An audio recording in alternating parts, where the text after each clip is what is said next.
नमस्कार दोस्तों, आपके अपने YouTube channel study mentor IQ पर आप सभी दोस्तों का हार्दिक स्वागत है। झारखंड के नियोजन नीति सुप्रीम कोर्ट में अभी फंसा हुआ है। उसी प्रकार से एक और मसला आया है नियोजन नीति से रिलेटेड, जो महाराष्ट्र राज्य से हैं, और ये मराठा के आरक्षण को लेकर के जो सुनवाई हुई है हाल ही के दिनों में सुप्रीम कोर्ट में। तो क्या कुछ अपडेट है, इस पर आज विशेष चर्चा करेंगे। और क्या मराठा के आरक्षण को लेकर के हमारे राज्य के जो नियोजन नीति है वो इफेक्ट डालेगी या नहीं डालेगी, इस पर विशेष चर्चा करेंगे। इससे पहले कि यदि आप हमारे चैनल पर पहली बार जुड़े हैं तो चैनल को सब्सक्राइब करना ना भूलें। तो चलते हैं, इस पर आज डिस्कशन करते हैं फ्रेंड। सुप्रीम कोर्ट ने आरक्षण में 50% की सीमा को बरकरार रखी है और मराठा आरक्षण को झटका दिया है। चूँकि मराठा का आरक्षण से जो रिलेटेड मामला सुप्रीम कोर्ट में फंसा था वो 50% से अधिक आरक्षण का मामला था, इसलिए 50% से जो अधिक आरक्षण दिया गया है उसको असंवैधानिक घोषित कर दिया है। सुप्रीम कोर्ट ने मराठा आरक्षण पर फैसला देते हुए स्पष्ट कर दिया है कि आरक्षण के लिए 50% की तय सीमा का उल्लंघन नहीं किया जा सकता। सुप्रीम कोर्ट के 5 जजों की संवैधानिक पीठ ने कहा है कि मामले में इंदिरा साहनी केस पर आया फैसला सही है, इसलिए उस पर पुनर्विचार करने की ज़रूरत नहीं है। सुप्रीम कोर्ट ने स्पष्ट कर दिया कि मराठा समुदाय को शिक्षा और नौकरियों में 50% की सीमा पार करके आरक्षण नहीं दिया जा सकता। सुप्रीम कोर्ट ने अपने फैसले में यह भी साफ कर दिया कि मराठा समुदाय के लोग शैक्षिक और सामाजिक तौर पर इतने पिछड़े नहीं हैं कि उन्हें आरक्षण के दायरे में लाया जा सकता है।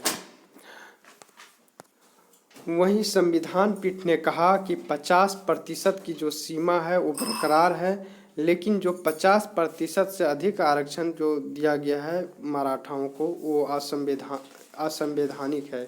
सुप्रीम कोर्ट ने बम्बई हाई कोर्ट के फैसले को चुनौती दी गई थी, जिसमें महाराष्ट्र के शिक्षण संस्थानों और सरकारी नौकरियों में मराठाओं के आरक्षण के फैसले को बरकरार रखा था। न्यायमूर्ति अशोक भूषण की अध्यक्षता वाली 5 जजों की न्यायाधीशों की जो संविधान पीठ ने कहा कि 50% के आरक्षण की सीमा लांघी नहीं जा सकती। सुप्रीम कोर्ट ने 26 मार्च को अपनी जो फैसला है वो सुरक्षित रख लिया था और इसकी सुनवाई अभी कल ही हुई है।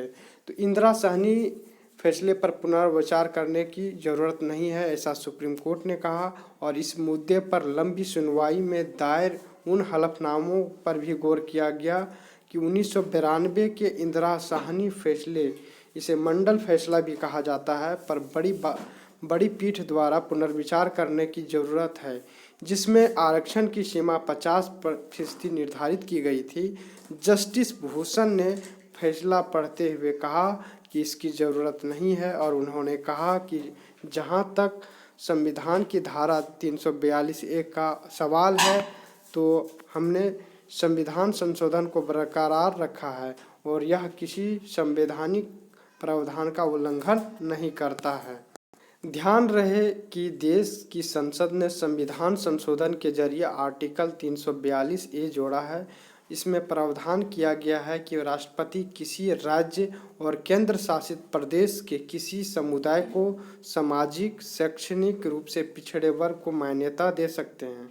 साथ ही कहा है कि संसद भी कानून बनाकर किसी समुदाय को सामाजिक और शैक्षणिक रूप से पिछड़े समुदाय को सूची में शामिल कर सकता है और निकाल सकता है, ऐसा कहा गया था। लेकिन जिस प्रकार से सुनवाई हुई है, ऐसा लग रहा है कि जो सोनी कुमारी से रिलेटेड जो मामला सुप्रीम कोर्ट में फंसा है उस पर मेरा विचार है कि जो 13 जिलों का जो 100% आरक्षण जो दिया गया है वो असंवैधानिक है, वहीं 11 जिलों के लिए संवैधानिक माना जा सकता है। चूँकि किसी भी राज्य में 50% से अधिक आरक्षण देना गैर कानूनी है और असंवैधानिक घोषित तय होना तय है। जिस प्रकार से आंध्र प्रदेश के नियोजन नीति से रिलेटेड मामला की सुनवाई हुई थी, उसी प्रकार से आज जो हाल ही में जो मराठा से रिलेटेड आरक्षण को की सुनवाई हुई है, सेम टू सेम मसला है।